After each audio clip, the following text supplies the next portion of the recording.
Okay, we are live. Welcome, everybody, to our next Alumni Lunch and Learn presentation. We're going to give just a minute or so for everybody to get on. So we hope you grabbed your lunch and we will get started shortly, okay?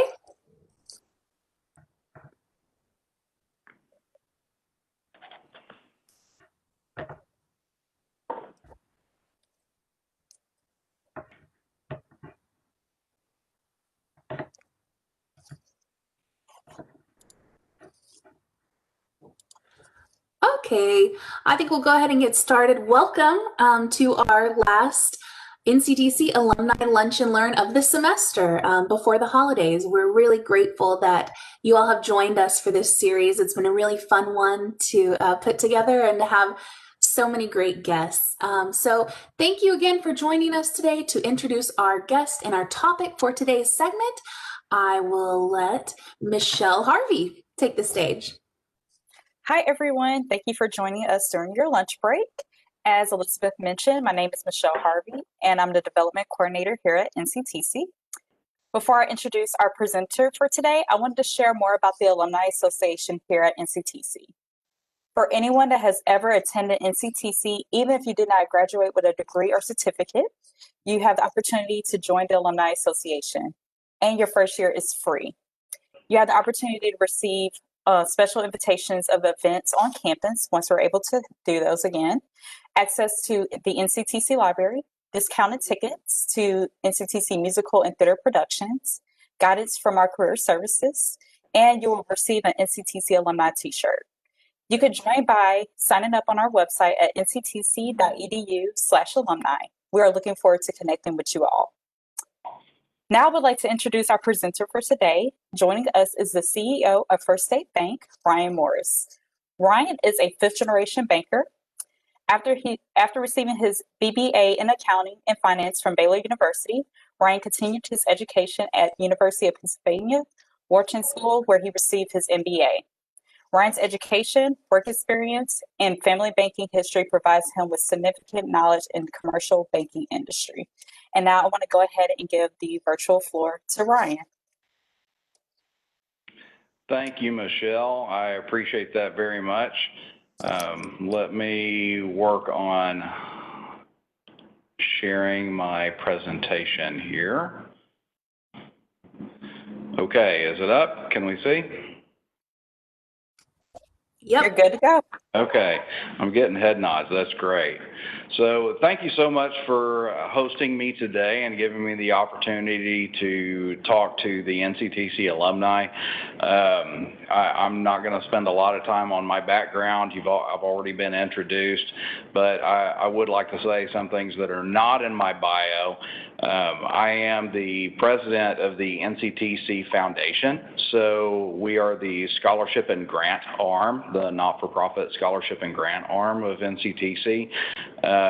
And it does absolutely fabulous work. So all of you alumni who would like to support other students in helping continue and achieve their education, definitely consider that. It's something that's very, very near and dear to my heart. I love to endow scholarships. I love to help students. It's a fabulous way to give back, and is one of the most important things that I do as far as volunteerism and philanthropy. I'm very passionate about that and love NCTC, and I'm proud to be part of it in that way. So that has been a wonderful decade plus that I've served in that capacity. So what I'd like to talk about today is the evolving economic outlook. I think that we have a major disconnect right now between what's happening in the stock market and what's happening in the overall economy. And the bankers who are that don't get all of the press. We're not the investment bankers, the Goldman Sachs of the world that deal with big IPOs and big publicly traded companies. It's the small commercial bankers and community bankers, what I call the real bankers that actually deal with the average everyday client, the Main Street versus Wall Street, we're seeing very different pictures right now. And I think that's a critical thing that we need to watch and be aware of. And there's a huge disconnect between that and the stock market right now. So I want to go through, I have a ton of data, I mean an absolute ton. So I'm going to go very, very fast. Michelle and Elizabeth are going to monitor if anybody has questions or wants to raise their hand or chat. I'm not sure how that works, but I trust them to field the questions for me and let me know if anybody wants me to stop. So with that said, I am going to blast off here and get started so that hopefully I can get through everything. So first of all, I think it's important to talk about the progression of COVID as a timeline.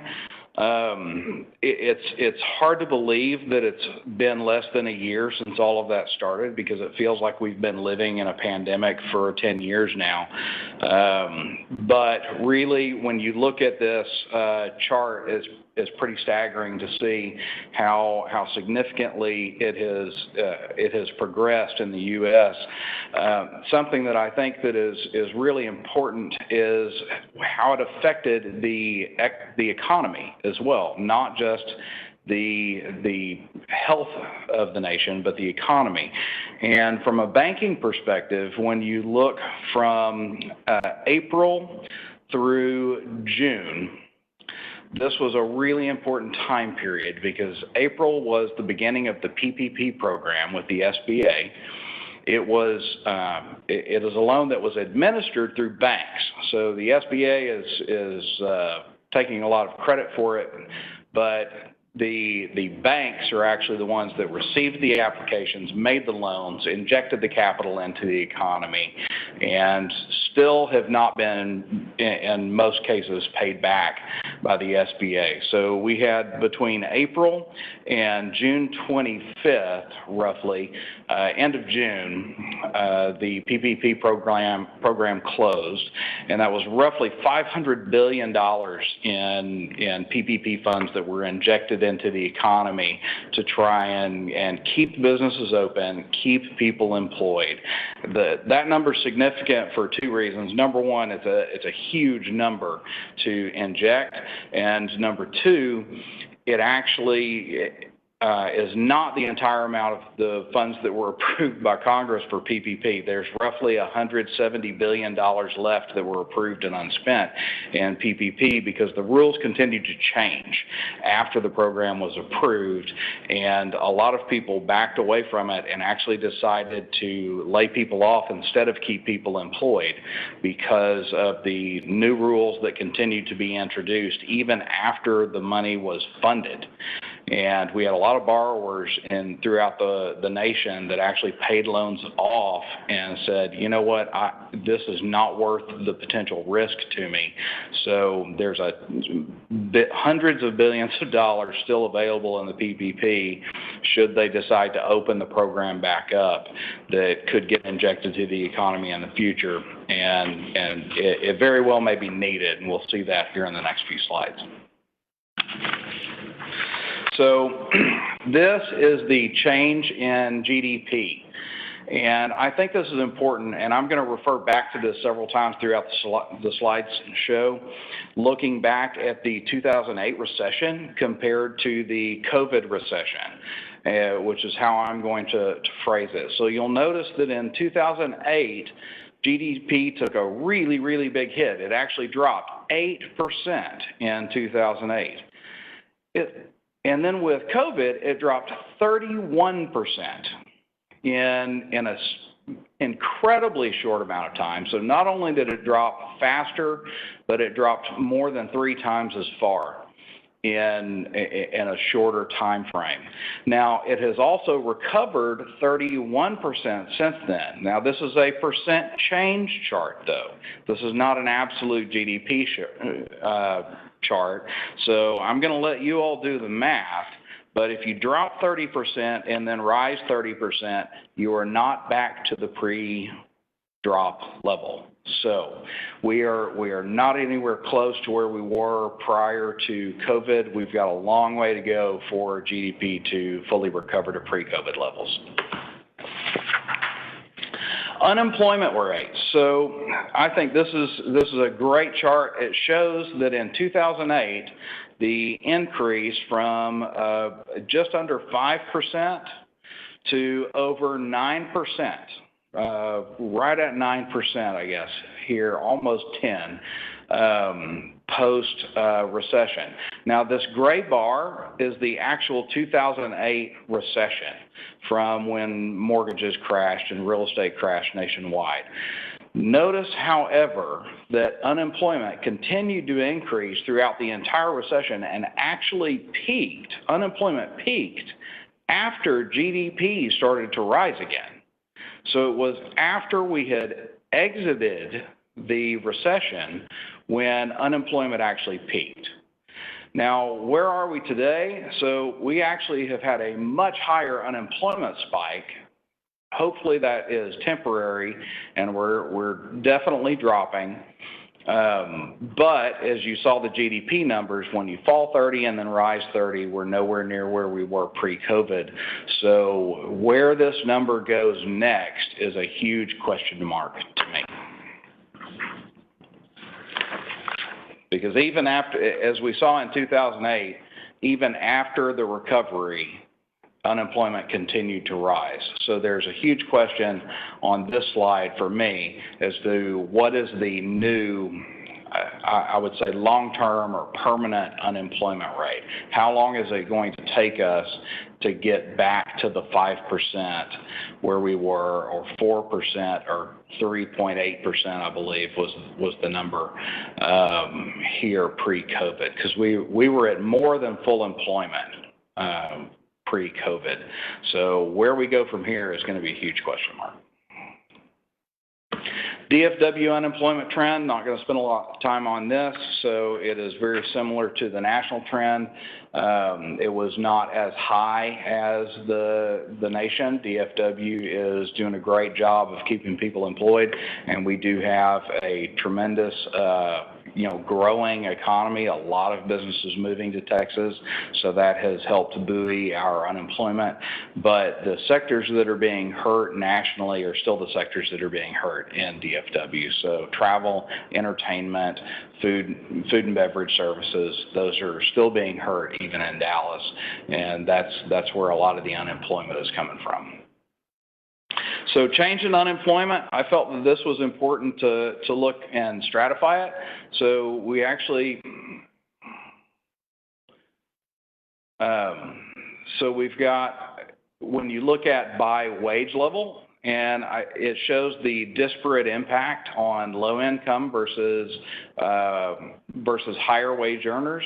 So the percent change in employment, we had the biggest dip in the lowest wage earners and a much smaller dip in the middle income, and then the higher wage, white collar, or whatever you want to, however you want to define that, had the smallest dip and the quickest recovery in their wages. But we'll see in a moment that may not be the case over the long term. We may have some challenges in that realm.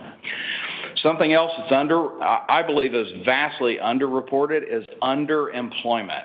So if you look at these charts, you'll see very quickly the top line is the paid employment. So we have this is per ADP's stats, and ADP is the largest payroll company in the U.S. So they have tons of great economic stats, and this top line is paid employment. The bottom line is people who are actively employed. So these are the people that continue to have a job but aren't working, and these are the people who are actively working. So call it your essential businesses and so forth. So, and these are the people who may or may not still actually be producing. The delta between these two is the potential for permanent reduction in payroll that has not yet happened. So if you're paying people at this top line, and then the people at the bottom line are the ones who are actually showing up to work and earning a paycheck, then the delta here in the long run is going to eventually regress to the same line. And whether or not that same line is here at 0.95 or at 0.87 is a huge question. So that is some additional significant potential future layoffs due to underemployment. Wall Street Journal in September did an analysis. As of August, 17 million workers were being paid less due to the pandemic. So in this article, it stated that 9.5 million people took pay cuts and the remaining 7.5 million people were working fewer hours. This does not show up in the unemployment statistics absolutely anywhere, but it is going to be a drag on the economy if these people who were earning 100% of their wages prior continue to earn at a 70, 80, 90% level. Whatever the drag is, it's going to drag consumer spending and consumer confidence over the next several quarters, depending on how long the wage depression lasts. In addition, talking about the delta between the lower earners and the higher earners, when you look at the white-collar jobs and the higher-paid jobs, when you look at the Wall Street Journal article from September 20th, postings for jobs on the job posting websites for $100,000 or more were down 19% from April to August. So we're seeing considerably fewer, 1/5 fewer job opportunities for the higher wage jobs. And most recently, October 30th, we're starting to see a lot of the government subsidies run out. Exxon, Chevron, Charles Schwab. I think Charles Schwab announced another 1,500 payroll, 1,500 headcount reduction. So we're finally starting to see those white-collar jobs being affected. They held on as long as they could. They let the front line go because a lot of the stores were closed. Stores and air quotes, because that means a lot of different things depending on the companies, but that frontline retail dealing with the clients has been shut for so long that a lot of those people have been let go. But now we're starting to see the managers who manage those regions, who manage those stores, as companies continue to deal with the long-term reality of the post-pandemic world, we're starting to see a lot of those jobs on the chopping block as well. So that said, we're looking at the S&P and the Dow, and you'll notice that we had a huge dip in 2008, and it took several years for it to recover to pre-real estate crisis levels, 2008 to mid-2011 roughly. But you'll notice that we had our dip in 2020 that was about a quarter, and then all of a sudden it just raced back, and now we're above pre-pandemic levels, even though our GDP has not returned to pre-pandemic GDP. When you look at bank stocks, those are particularly close to my heart as a banker. You will notice that the major banks' stocks have been depressed and have not recovered to pre-crisis levels. So this is important, in my opinion, to note, because a lot of these values include future anticipated loan losses. So that is a big reason why a lot of these bank stocks continue to be depressed, and that is an indicator of the expectation of future economic problems when your banks are taking significant provisions for loan and lease losses in the future, and that is what is depressing a lot of these bank stock prices. When you look at the financial sector indexes, so the indices, you'll notice that the bank stock and financial sector index has continued to be depressed and has not recovered to pre-pandemic levels compared to the S&P, and you'll see the giant drop and then the return to pre-pandemic levels. So that sector continues to be depressed with expectation of future economic troubles. Now, the stock market insight, I think this is important to continue to compare the 2008 versus the 2020 pandemic. When you look at the financial crisis in 2008, the Great Recession, as we call it, GDP dropped 57%. GDP dropped 8%, but the S&P dropped 57%. Now here we have the COVID-19 pandemic where GDP dropped 31%, but the stock market only dipped 30. So we had a 3 times as large drop in GDP due to COVID than we did during the Great Recession. It crossed almost all industries compared to the Great Recession that was primarily real estate, and yet the stock market did not have nearly the drop that it did a decade ago. So I find that very interesting to watch the disparity in the changes.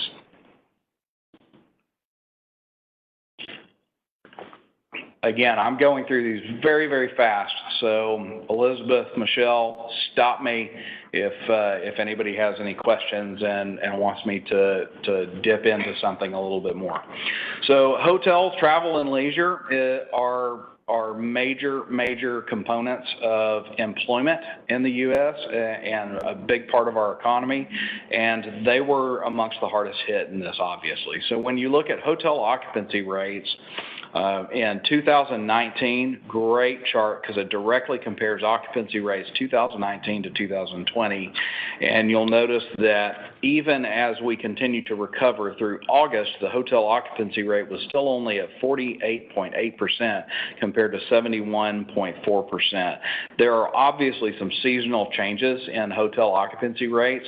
They're up in the summer. Everybody travels in the summer, and we did have increases, but we've got a long way to go to shore up that delta between occupancy rates, even at the right at the peak travel season compared to where we were in 2019. Leisure and hospitality jobs. People forget that these are a massive number of employees that support these industries as well. So you'll notice that as we continue to recover, we are still 4 million under nationally the leisure and hospitality employment where we were pre-pandemic. And big question mark as to whether or not that is a permanent number or is that a temporary. But given the continued increases in COVID today, it's going to be really hard for anyone to see a significant decrease in the delta between the 2019-2020 because people just still aren't traveling. Hey, Ryan, I have a question. Yes, ma'am. It's probably like a who knows situation, but in terms of the vaccine and the recovery and with the GDP, what is your best guess of when it could possibly have a high recovery rate? So now you're really asking me to look into a crystal ball there, and I'm afraid that I don't have it. In particular, because I'm looking at a lot of high-level detail at different industries, because my concern as a banker is what are these things going to do to the cash flow of the businesses and specific industries? And when we loan money to hotels, now I've got X% of my loan portfolio in hotels, and what is this COVID doing to that industry? Does it make those distressed loans and distressed assets? So they're the ones that are more worried about at the industry level what that's going to do to their travel. What we are seeing, though, however, is that from a banker standpoint, from a selfish standpoint, it's the small independent operated perhaps chains, but the Fairfield Inns, the Hampton Inns, and those things that are directly on a highway are actually starting to recover and have nice occupancy rates again. They aren't pre-pandemic, but they continue to recover. The ones that are really hurting are the downtown central hotel and resorts, where they depend on big conventions to fill up their hotels, those are the ones that are really hurting. So what the vaccine does to those, I can't say, but I can say when you stratify the industry and you say the small hotels and the quick stay, weekend trip, traveler hotels are recovering at a faster rate than the large gathering convention hotels that depend on booking 100, 500, 1,000 person venues and filling up a hotel in that fashion to use their convention center and catering services. Those are the ones that are really still struggling. First time I've traveled since all of this started was about a month ago, and we stayed at the Omni at the Star in Frisco at the Cowboys, next door to the new Cowboys practice facility. And it was very small convention, about 100 attendees. We were the only people there. So it was wonderful as a guest to have undivided attention. It was bad to have limited services because they had there was no parking attendance, the limited restaurant hours, no room service. They're hurting so bad that they still can't even offer their full services. So I hope the vaccine helps all of it come back and both aspects of that industry recover very quickly. But we still don't know when the vaccine is going to be largely available and when people are actually going to take it, because those are two very different questions as well. I don't think I answered your question, but hopefully I added some additional insight to it. It was a loaded question. You did your best. So when you talk about these, where's my notes? When you looking at American Hotel and Lodging Association, so they conducted a survey in September, and the results of that, out of 1,000 respondents, said that without additional governmental assistance, 74% of the respondents said that they would be forced into further layoffs, and over 2/3 of the hotels report that they will only be able to last 6 months at the current projected revenues and occupancy levels without additional government relief. So again, can't be understated. 67% say that they are only going to make it 6 months without additional government assistance. So major markets most negatively impacted, just from a selfish perspective, we like to see, where Dallas is and what is it doing to our economy. We're fortunate that Dallas Metroplex area is one of the regions that has been least affected from a hotel and leisure standpoint, and a lot of that is due to all the companies that are moving here from high tax states.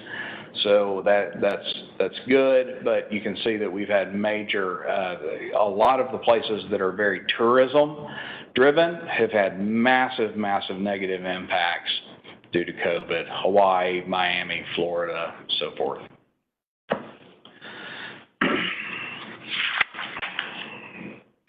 So I think this was a very interesting stat, and it shows you the direction in particular of where the hotel industry is and is going.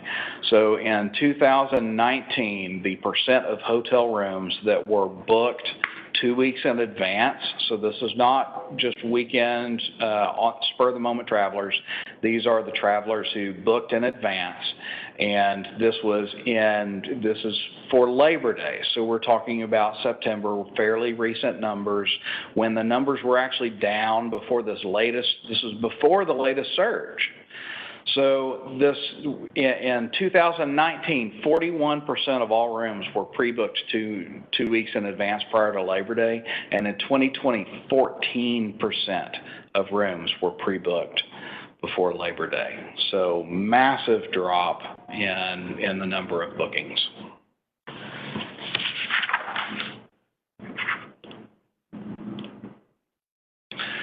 So airlines, when we talk about travel and leisure, obviously we have to talk about airlines. So when you look at industry-wide net income, obviously their first quarter was bad, but they had an okay January and February, and then those last few days of February and then beginning of March was when this really started to explode, and then March through June was when everything was in lockdown. So they, their losses just in the second quarter basically wiped out a half a year of the prior year earnings as an industry. Huge issues. When you look at year-over-year change in passengers, you can see that we're nowhere near recovering to the number of flights, the number of passengers that we had pre-COVID. So, and these are tracking on basically North America travel here, and you can see that we're still, for the most part, less than 50% of where we were prior to COVID. Again, airline demand. So when you look at operating revenues, obviously prior year to this year, significantly down as well. So this is something that I think people do not talk about a whole lot, and they need to, is these companies that are struggling and they're taking on additional debt to continue their operations so that they can stay in business. What does that drag when you go from no debt to adding a 30-year mortgage? All of a sudden your free cash flow to invest in the company, to dividend out to your shareholders, to buy capital goods, to buy in the airlines industry, to invest in new airplanes, which drives manufacturing by buying new airplanes and all of the parts and all of the CNC and everything that goes into that down the chain. And just to finance all of their losses, we had a dramatic increase in total debt in 2020 in the airline industry. So that is going to be a huge lag in their ability to make capital purchases in the future and in their cash flow.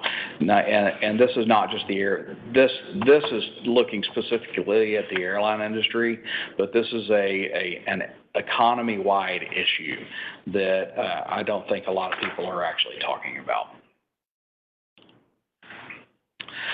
So larger drop, just adding perspective here to me. So we had in 9/11, we had a pretty significant drop in passengers. So you look at the gray bar, that's number of passengers. So big drop in number of passengers. And then the red bar is the revenues. Now you'll notice that they found a way to make the revenues up a lot faster. There's a smaller delta here than there is here between the passengers and the revenues. Why is that? Well, just think about what happened over that time frame when you were flying.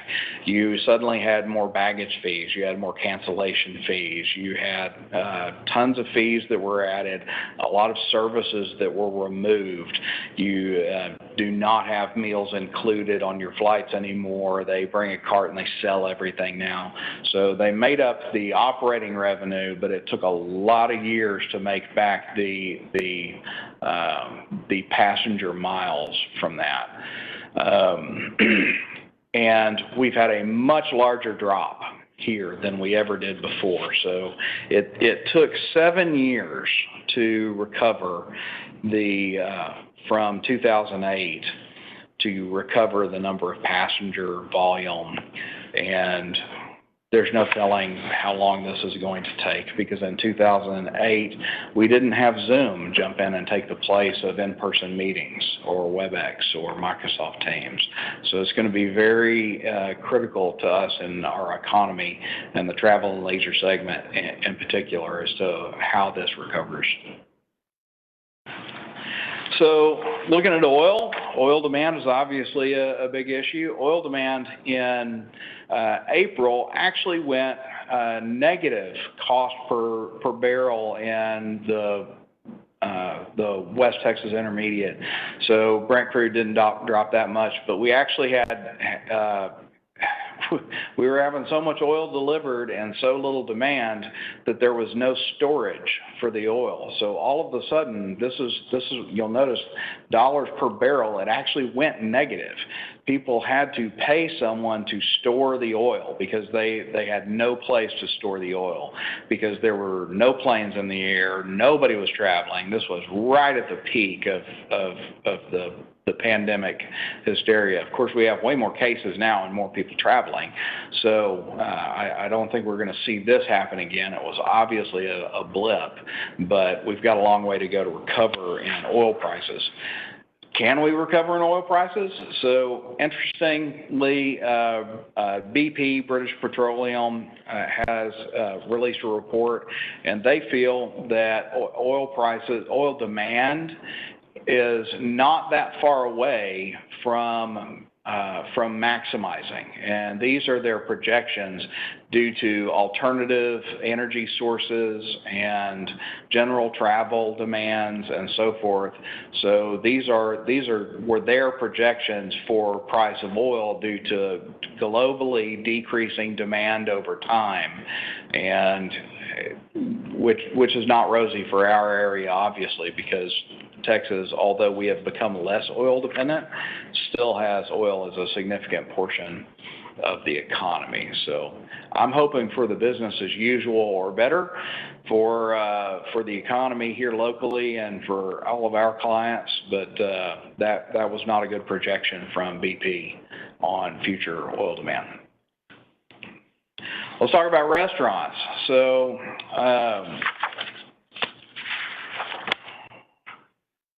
lots of articles over the summer about these. This one I thought was particularly timely. So the National Restaurant Association has a restaurant performance index, and due to COVID, it fell significantly more, you'll see, than even during 9/11, and is going to take a long time to recover. So this is a huge issue, and restaurant performance is a huge issue, not just for employment, but also for commercial real estate, because that is a lot of commercial real estate. If the restaurants cannot perform, then they can't pay leases, they can't continue to own their properties. Most of them are tenants rather than owners when you're talking about food service industry. So this can bleed into the commercial real estate sector as well. So survey in New York City, particularly sobering. They surveyed 450 restaurants in New York City, and this was in September. The New York Times conducted the survey, and 450 restaurants and only a few dozen said that they could actually pay their full rent. So it's, of course, this is New York. This was not Dallas, but I'll tell you my personal experience when I went to Dallas and stayed at that Omni next to the Frisco Star. Trying to find a restaurant around there was a challenge. A lot of the restaurants that were being reviewed, we're not seeing that nearly as much when you get into the more rural areas. Most of the restaurants seem to have made it. We don't have all the choices. There's a lot of them are more dedicated to quick service, and we're able to transition to curbside and drive-through much easier than higher end restaurants in Dallas. But those white tablecloth and silverware restaurants and the metroplexes are just really getting killed in this economy. So let's talk about bankruptcies. So this is through the second quarter, and you'll notice again we talked about unemployment. So we had bankruptcy. So we had in 2008, we had the Great Recession hit. 2009 continued, the recession ended, and we came out of the recession, and then bankruptcies, just like unemployment, peaked after we came out of the recession in 2008. So right now, it's really interesting because you would expect in Q1 and Q2 during COVID, a lot of bankruptcies to have happened, but we did inject a massive amount of cash into the economy through the SBA and through the government programs. So we've staved that off temporarily. The question is when we have, for instance, foreclosure and eviction moratoriums, government stimulus, and something that really doesn't get talked about a lot are COVID-19 loan payment deferrals. When you have those three combined effects, that has prevented a lot of bankruptcies. The question is whether or not it's temporary or permanent as far as what those programs had effect in the long run. We're not really sure yet. So far, when you're looking at the bankruptcies right now nationally, 27 major retailers have filed for bankruptcy. Now, that said, these are major corporations, and a lot of them have not yet begun their closures and layoffs. When you start talking about J.C. another bankruptcy, Neiman Marcus, another bankruptcy, but they haven't even announced store closures or layoffs yet. And then you've got others that are closing completely.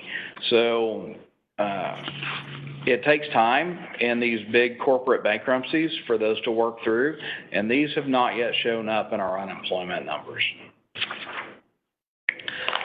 When you look at January through mid-August, retailers had announced they were going to close more than 10,000 stores in the U.S., including some companies that were solvent like Macy's, Bed Bath & Beyond, and Gap, and projections of retailers to close over 130 million square feet of store space in the U.S. And more than half of that belongs to just 5 retailers, with Penny's, Macy's, Stein Mart, which is closing permanently, Bed Bath & Beyond, and Pier 1 Imports, Pier 1 closing all their stores permanently as well. Hey, Ryan, we got a question from the audience. Yes, in ma'am. regards to bankruptcy and not with like retailers, but more so residential, do you see that trajectory increasing in the year? Will that make the chapters, like the overall cases of bankruptcy, go up compared to the retailers? Like, how does that scale? So a banker's job is to take risk and then mitigate it. I mean, it's very much so. We have to make a loan and make sure that we've analyzed it to a point where we feel like it's not going to fail. That said, it makes bankers fairly pessimistic as an industry. So I really do think that we're going to see a significantly increasing number of consumer bankruptcies and small business bankruptcies that we have not yet seen due to all of the government stimulus plans. So yes, I do think those are going to increase over time.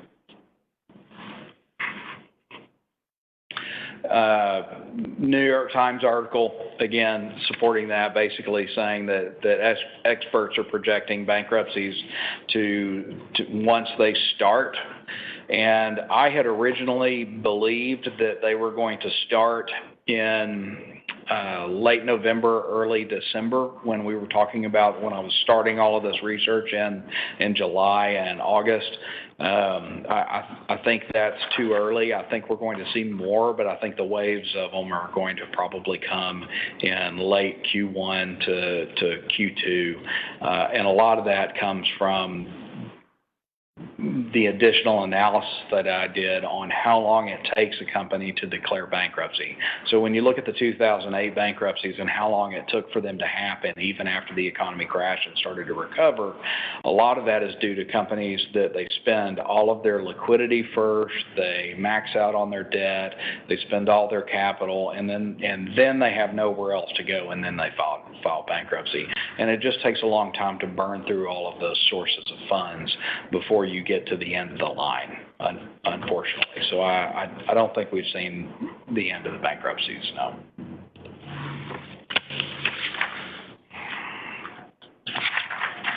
So commercial real estate, obviously we've had massive changes in that. Commercial real estate delinquency, so it took 2 years from 2008 to go to the peak in commercial real estate loan payment delinquencies, and obviously many, many years for it to recover. So it's just now starting to creep up when you look at the very end of this. This was through Q2, I believe, and it's really just now starting to creep up in commercial real estate delinquencies. Commercial real estate absorption rate projections. So these are industry projections on commercial real estate, and you'll see that we're seeing a contraction of the industry for several quarters and really end of 2021 before we start to see commercial real estate absorption rates returning back to pre-COVID levels and starting to increase again. So distressed CRE has increased 5-fold from Q1 to Q2. So we're seeing a lot of distressed CRE as well, and significantly more than during the 2008-2009 global crisis. That said, there are a lot of uses for all these vacated properties. They may be different uses with vastly different values. So a warehouse valuation is going to be very different on a cost per square foot than a retail valuation. So when we're talking about Sears or JCPenney vacating a bunch of retail malls, for instance, and then we hear Amazon is going to buy a lot of those. They're going to buy the Lord & Taylor building on Fifth Avenue, and they're buying a lot of property. But a warehouse space per square foot is very, very different than a retail space per square foot. So this is going to completely reshape the commercial real estate market, in my opinion. We also have the competing factors of work from home, which is decreasing the demand for commercial office space, and also the open office theories where everyone was packed together and we no longer had walls and you shared desks and so forth, getting away from the world of cubicles and offices and moving to a super, super dense setting. Well, the open office is out of the question in a post-COVID, post-pandemic world. So that is something that we're not really sure what the net impact is going to be on the demand for commercial office space, the work from home versus open office theories demanding more square foot per person. So that's something absolutely to watch over the next year and see how that continues to develop. So foreclosures, when you look at foreclosure activity, and you'll notice in 2020 we have almost no foreclosures. It's amazing. Well, that's because the government put a moratorium on foreclosures. So we couldn't foreclose on properties, but we have a lot of people out of work. We have significantly higher unemployment. We have significantly higher underemployment. But foreclosures are down for multiple reasons. So we also had a lot of stimulus plans. We also had a lot of borrowers that took deferrals. So the government gave banks the ability to make payment deferrals and grant deferrals to borrowers for several months. Actually, up to 180 days was the reg. So without the loan being criticized. That said, when you don't make a loan payment on a 30-year mortgage for 180 days, you have added more than 2 years potentially to the total life of your loan because you've gone into negative interest rates. You've gone into negative amortization because you're accruing interest and not making principal reductions. So the overall effect of not making payments over 6 months is pretty dramatic to those mortgage borrowers.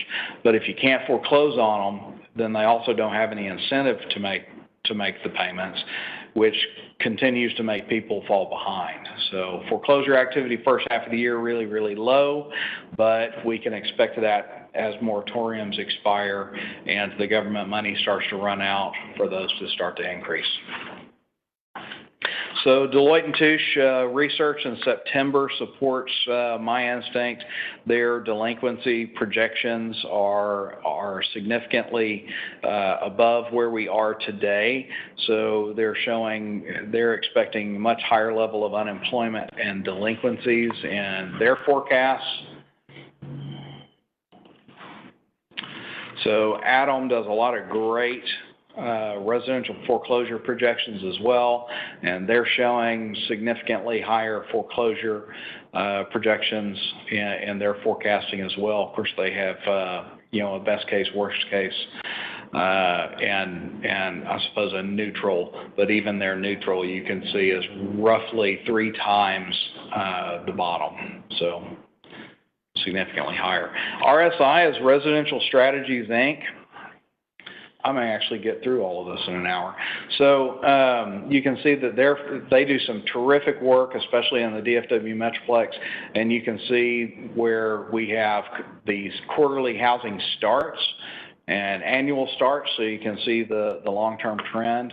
But their forecast in housing starts for the near future is still significantly less than where we were in 2019. So not sure where that's going to go in the long run. Housing prices, especially in rural and further out suburban areas, have just been exploding in Texas. And the demand is just far outstripping the supply. So that's going to be something to continue to watch as more and more companies continue to move, and the people in the more densely populated areas in particular are trying to move further out of the city. We're seeing really, really low inventory availability and high turnover rates in the rural markets for residential housing. New home inventory in DFW, you see the monthly supply is dropping, again, due to the high sales. So we continue to have really nice sales in the DFW market. New home inventory. And a lot of that is driven by the drop in rates. So you'll notice that rates for 30-year mortgage are down roughly 200 basis points over the last 7 quarters. So you can get the cheapest mortgage you've ever seen. If you have a mortgage and you have not refinanced it in the last 6 months, I would suggest that you look at it. I don't care when you borrowed. I would suggest that you look now, because you can get I recently did it. Refinanced a mortgage from a 30 to a 15-year and kept the same payment.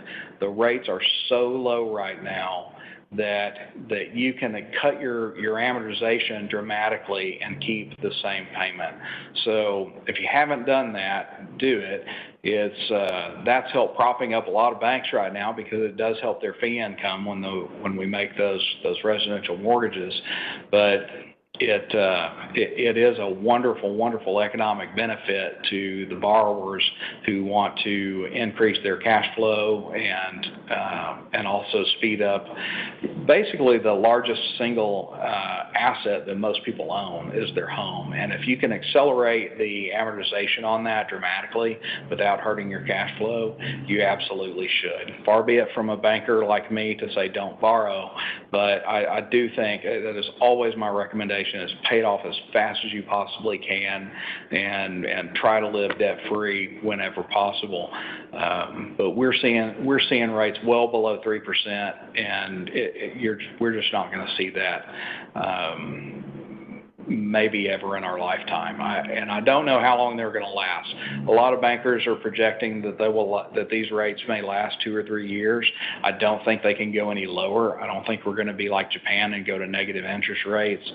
But a lot of the countries that do that, when they get to that cheap, yeah, you might be able to get a 1.5% rate mortgage, but it's not going to be a 30-year mortgage. It's going to be a 5-year fixed rate. So locking it in right now and getting that long-term rate as low as you possibly can is still a really good deal, because you're able to lock it in and not have it be variable. But obviously that's helping prop up the mortgage volume and both new home starts and turnover of existing inventory. So from a banker's standpoint, one of the things that we look at when there's a recession is credit card delinquency rates. They're usually some of the first things that people can quit paying in a recession. And you'll notice in 2008, we went from a 4 2/3, 4 3/4 delinquency rate up to almost a 7% delinquency rate on credit cards. So not quite doubling, but significant increase. Oddly, when you look at the tail end of this over here, we've actually got a decrease in credit card delinquency rates during the beginning of COVID. But this is for a couple of reasons. Number one, the stimulus plans actually put a lot of cash in everybody's pocket, and they were so scared of what might come from an employment standpoint that instead of going out and spending it, which was the government's plan, was I'm going to give you a one-time check, and then for the people who are out of work, we're going to give you stimulus, give you additional unemployment money.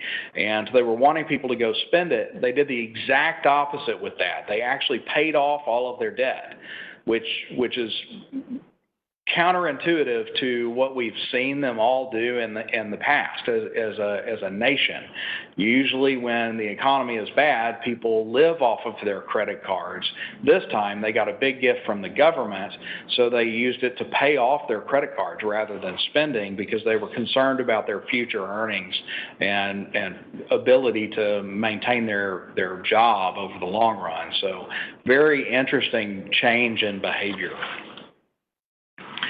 So payments on hold. So this is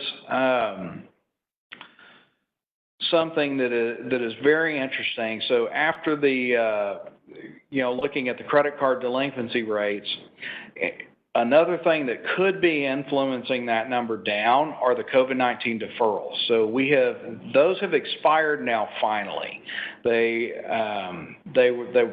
were promoted by the banking regulators, and they said we're going to allow you to enable any borrower who says they've been affected negatively by COVID-19 to not make payments, principal or interest, for up to 180 days. But it was left to the bankers to approve that or not, but we were strongly encouraged, which basically means we have to do it. The way the government works. They're the government, and they're here to help. So they told us we had to give up to 180 days without the loan being criticized. We could do that. So a lot of banks get granted 90 days because they didn't want to push a borrower into negative amortization that long, because that's a bad deal for the borrower typically. So that's what we did. We actually did a 90-day deferral, and then if they still needed deferral after the end of 90 days, then they could request another 90 days. So Discover Financial said that it enrolled almost 500,000 accounts into the skip a payment programs. So when you're talking about volumes, we're looking at 13% of the balances of commercial were on, according to American Bankers Association, were in deferral, 8% of residential mortgages, and 4.7% of other consumer.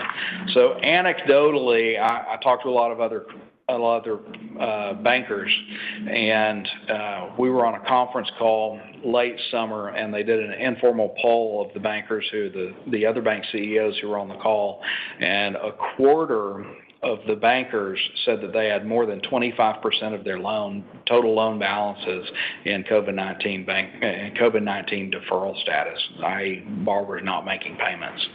So at one point, our peak, we actually had, and we're a fairly small bank, but in the grand scheme of banking, we had 480 loans in deferral, which was about $116 million and roughly 18% of our total loan portfolio. So that said, we now today, because we only did the 90-day deferrals and all those expired, and they were enacted in April and May. They expired mid to late summer. So we only have 3 loans left in COVID-19 deferral for less than 1.5% of the loan portfolio. So I don't know where the total industry data is, and that's something that's a big question mark from a banking industry. And that's getting back to the very beginning of the slide when you look at those bank stocks and how they're still depressed as to where exactly are those credit losses going to come from and how big are they going to be, and we're not really sure yet. The good part is it does look like a lot of them have recovered. I know the vast majority of ours have recovered, but we're benefited from being in more rural areas, and we don't have a lot of funds invested in those big travel and leisure industries like the metropolitan banks would have, that we've talked about having so much struggles. So we're glad to have all the COVID deferrals behind us, but we're just not sure yet because there's not good reporting at the industry level as to where exactly the COVID deferrals still stand. So personal saving rates, similar to the credit card delinquencies. So everybody took those stimulus monies and they stuck them in savings. So saving rates absolutely spiked and continue to stay high through the summer. So that's unique when you see that in a recession. That's not typically what you see. But that is what has happened with those here. Changes in all consumer spending, you see that we have the big dip. It is continuing to increase. That said, this is very different from the recovery slide of the unemployment, where we showed that the higher wage income earners were least affected by unemployment. They had the lowest change in unemployment, but they also have the highest decrease in consumer spending. So they're being much more careful in how they're spending their funds. So the SBA versus EIDL, so there were two big different programs that the SBA implemented. There was the PPP, or the Paycheck Protection Program, and the EIDL, the Economic Injury Disaster Loan. So this was a huge part of the stimulus plan. They have finally, the last time I gave this presentation, they had not forgiven a single loan a month ago. They now have finally started forgiving some of those loans, and that was really repressing the economic recovery because the borrowers who had taken out PPP loans were still not really sure how many more times the government was going to change the rules of the program, as they have throughout this. Even after the money was out the door and the documents signed, the terms continue to change, and there's a lot of fear about what the government's going to forgive versus not, and that is repressing the amount of capital investment in the economy. It's also flooded banks nationwide with a tremendous amount of liquidity, which in a zero-rate environment, we can't invest in anything. So it's really holding everybody back until the SBA gets on the job and starts forgiving these loans, so that people have confidence that it is going to be forgiven and that they can continue go and reinvest and don't have to sit on that liquidity for fear that their loan isn't forgiven. It's going to continue to repress the economy. The EIDL is another issue that nobody's talking about from an economic depression standpoint as well. I mentioned earlier with the airline industry that they took on a tremendous amount of additional debt to cover the losses so that they could continue to operate. These EIDL loans are up to 30 years. It's essentially taking out a mortgage on your business so that you could stay open. It was different, and you could qualify for more EIDL funds, and you didn't have to use them for just payroll like you did the PPP loans. So these were available for broader uses, but it's essentially taking out a 30-year mortgage on your business, and it's yet to determine exactly what the long-term impact on the economy is going to be to adding a 30-year drag on your cash flow that can't be put back into capital investment. It's just a direct payment back to the government, and there's a loan payment that could potentially be a drag long-term over the economic recovery. The third program that the government launched was the Main Street Loan Program, and I love talking about this because it's a perfect example of government bureaucracy not working. So this was supposed to be targeted at the mid-sized corporations that were too big and didn't fit into the PPP. We're talking about instead of maximum loan sizes of $10 million like PPP, the Main Street Expanded Loan had a minimum loan size of $10 million. So these were supposed to be targeted at much larger corporations. Again, these were going to be long-term fixed-rate loans that had the potential to create debt payments over time. But this is not going to be a problem, and it's not going to be a drag on our economy at all, because it was implemented so poorly that out of $600 billion in the Main Street Loan Program that was approved to be funded, $1.5 billion was funded. So almost none of the Main Street Loan Program funds have been approved because of the way it was rolled out. So that's not a program that we have to worry about hurting the economy over the long run. So yay. So now looking at the banks, and we're getting close to the end now. So the historic ALLL. ALLL is a really, really important number for banks. That is the allowance for loan and lease loss. In a typical commercial business, you'd call it your provision for bad debts, or your allowance for bad debts. And you'll notice that it continued to increase throughout 2008. So as we built up as an industry to cover the real estate charge-offs and foreclosures and those loan losses, but you see that it took several years to get there. Now when you look at what's happened here, and these are banks getting ready for future losses because we're anticipating them. We have not had them yet, but this is how dramatically the industry is expecting those foreclosures and bankruptcies to have an impact, is that we are ramping up at a historic pace in total industry allowance for loan and lease losses.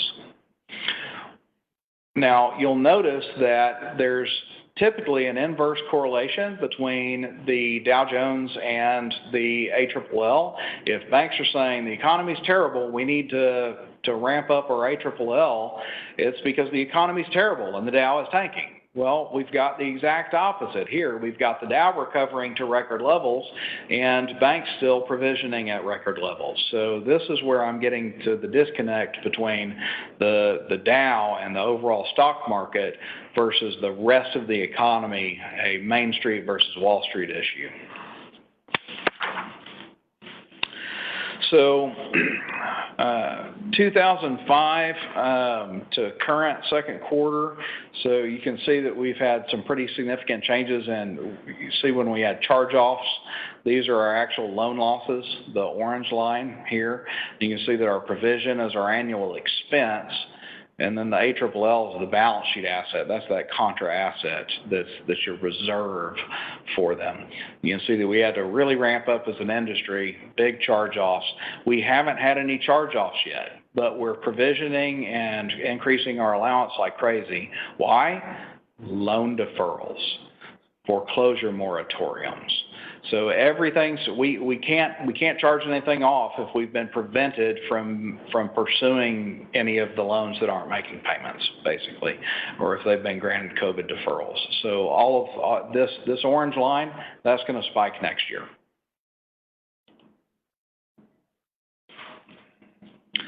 Similar chart, so but close up of the last 4 quarters. So the ALLL has been building up significantly as an industry. When you start drilling down to give you an idea of the order of magnitude, the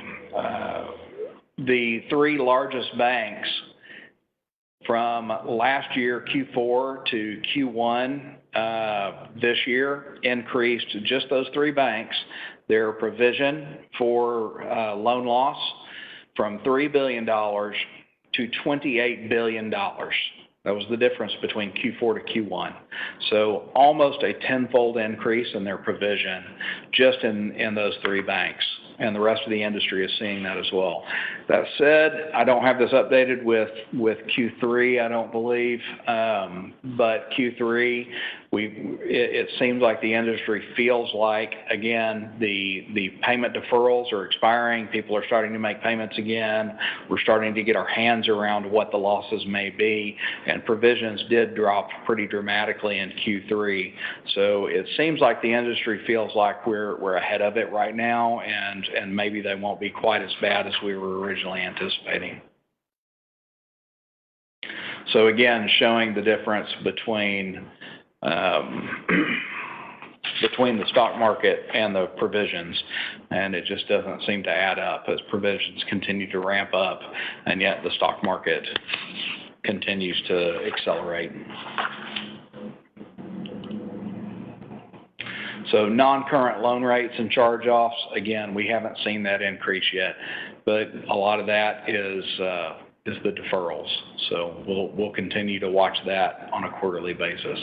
When you look at the number of banks that had troubled assets and the number of troubled banks, so the red line is troubled banks, the blue line is troubled assets at banks. You'll see that in 2008, it continued to increase. It continued to increase until after the economic recovery, and we really still haven't seen the increase yet.